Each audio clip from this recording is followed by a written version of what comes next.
Can everyone actually have long hair? Can we all grow long, natural hair? The short answer is yes and no.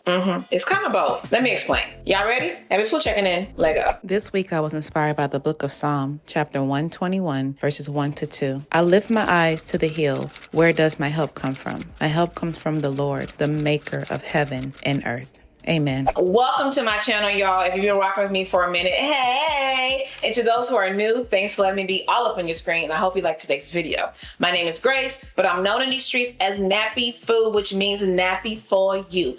On this channel, I hope to do a lot of things that really serve you. We like to talk about beauty, that includes skincare and natural hair, faith, because I am a Christian and I love God, okay? Self-development, travel, and so much more. So if any of these pique your interest, I hope you subscribe and hit the bell right next to it. This was a community question posted, can everybody have long hair? And I'm gonna answer it by saying it's yes and no. On one hand, we all have the potential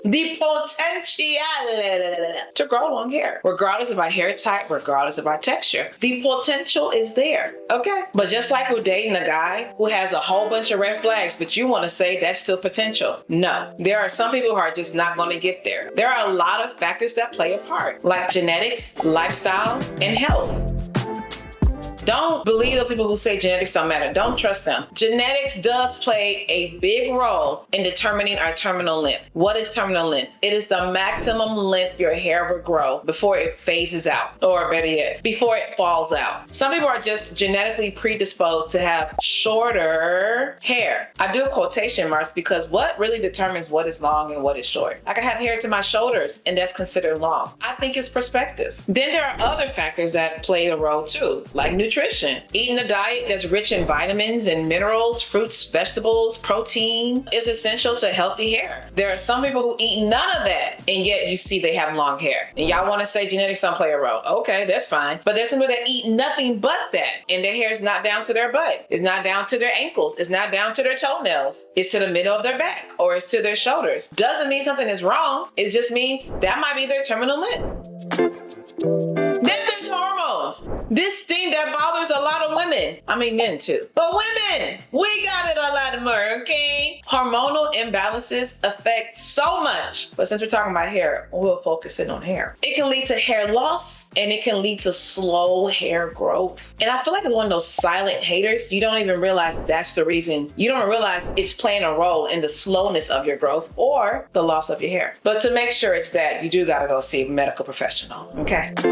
Then you have stress. Stress, that secret, silent, creep up on you hater that really can lead to hair loss and slow hair growth. And a lot of people deal with stress and don't realize it. It's disguised as, oh, I just gotta do what I gotta do. No, girl, you is stressed out and your hair is showing it, okay? Stress can literally lead to like alopecia. That has been scientifically proven, evidence-based proven, and life experience period proven, okay? We've seen it. We probably know people. Maybe you yourself has gone through it. But one thing about alopecia, it can be reversed. I've seen people beat alopecia and never been affected by it again. So if you happen to go through it, you're not a lost cause, okay? Make sure you do some research, talk to your medical professional to see how you can beat it too.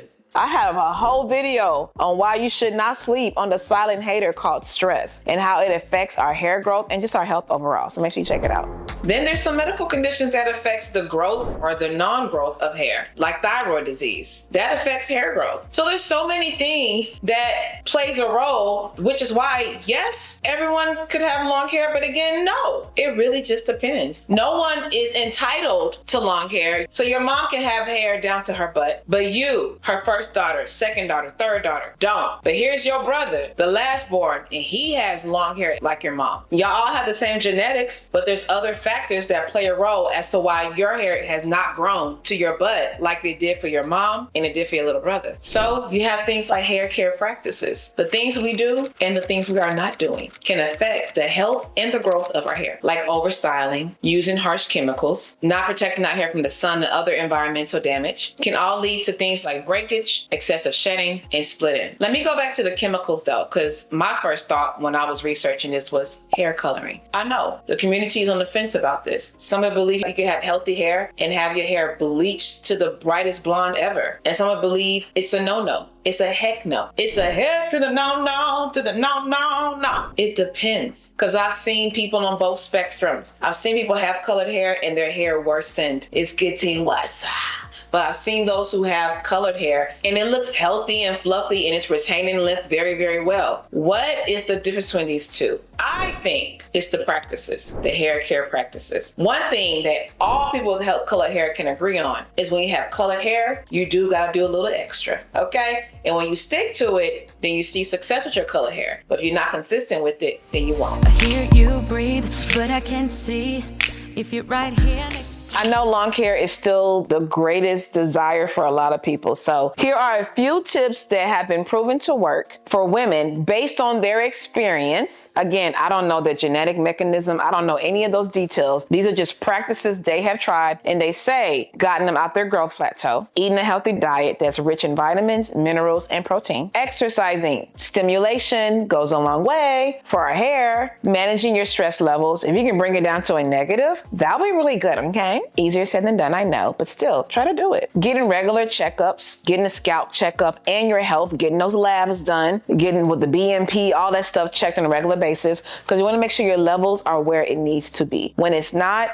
everything from hair to toe can be affected. Hair care products. Using products that really feed your hair and not just weigh it down, and try to avoid over styling. Consistent manipulation can lead to breakage, split ends, wither ends, and we ain't got time for that. And protecting your hair from the sun and other environmental damages. Remember I said at the beginning geographical location plays a role? It does, okay? Where you live in the world plays a role. There's some people who live in areas that have hard water. Hard water affects our hair. There are some people who live in the world who don't have clean water. That's going to affect the hair, right? So I think overall, if you are consistent with doing healthy things such as eating, working out, having healthy hair care practices, then you can achieve long, natural, healthy hair, regardless of your hair type and your hair texture. But however, please listen. It's important to remember that everyone is different. Everyone's terminal length is not the same. Not everybody will get to Brock style length because why? Not everyone is entitled to that. And you have to be okay with that. I think as long as you keep on doing healthy things for your hair is going to be exactly where it needs to be. You just need to accept it and love it at every single stage. When you are looking at someone who is trying to offer tips and help towards natural hair, what's important is rocking with YouTubers, natural hair stylists, cosmetologists, whatever it may be, beauty professionals, beauty educators, beauty enthusiasts that practice what they preach. That's what's most important. But again, let me narrow in on natural hair, because with natural hair, you can have somebody who does have hair down to their butt, but it's not actually healthy. You can have someone who has hair down to their ears and it's healthier than someone who has hair down to their butt. Hair is such a personal thing and it's not a one size fits all. Hair doesn't look a certain way to be thrown into this box of being that person is healthy, but this one is not. We learned today that some people's terminal hair growth, which is the maximum length your hair will grow before it falls out, because our hair goes through 3 different phases, and I will link a video below that kind of goes into all those details. All right. But once the hair falls out, new hair is growing in. There's some people who will just simply stay at shoulder length. They might stay at bra strap length. They might go to butt length. They might go down to their toe length. But no matter what length you at, accept it, embrace it, enjoy it, be present with it. Don't feel this pressure to desire a length that your hair is letting you know, no, that's not going to be us. We're not going to get down to the butt. We're not getting down to knee length. That's just not us. You got to accept me as I am, okay? Accept me as I am, Lucius. I'm just saying.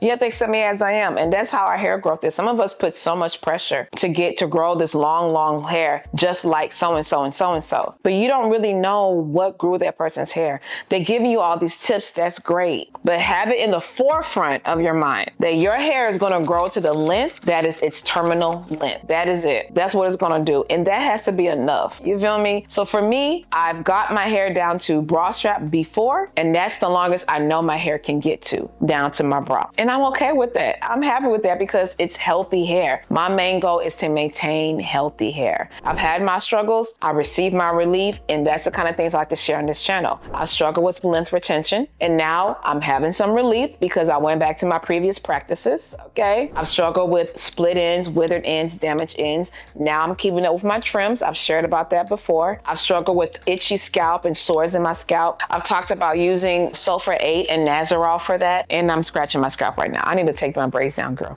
But yeah, these are things that I've dealt with. And I'm just like, you know what? I'm going to keep on talking about it and sharing with this. So I just wanted to slightly address that, because it's not as if I don't see the messages. I just don't think they're important to be addressed. And some of them I have addressed directly. But I think just overall, just remember that someone's length does not determine how healthy that hair is. And the healthiness of someone's hair, if they don't get the length down to their butt, doesn't mean their hair is not healthy. So it's both ways. Long hair doesn't mean healthy hair, and not having long hair doesn't mean your hair is not healthy. There's so many things in the equation, not a one size fits all. I think you'll give yourself a lot of mental and emotional relief, and save yourself a lot of money if you just simply focus on making sure your scalp is healthy and your hair is healthy. Making sure your scalp is clean, keeping it up with the clean scalp, weekly basis, bi-weekly, however in your wash they gotta go, and making sure your hair strands are moisturized and hydrated, and making sure those ends are healthy, not split, not withered, not a whole bunch of single strand knots, but cleared. The pathway is clear for takeoff. So that's my little stance on the question, will everybody have long hair? Over to you. Do you think everyone will grow long, natural hair? Wait, why I gotta put my arms like that? As if I'm just challenging you.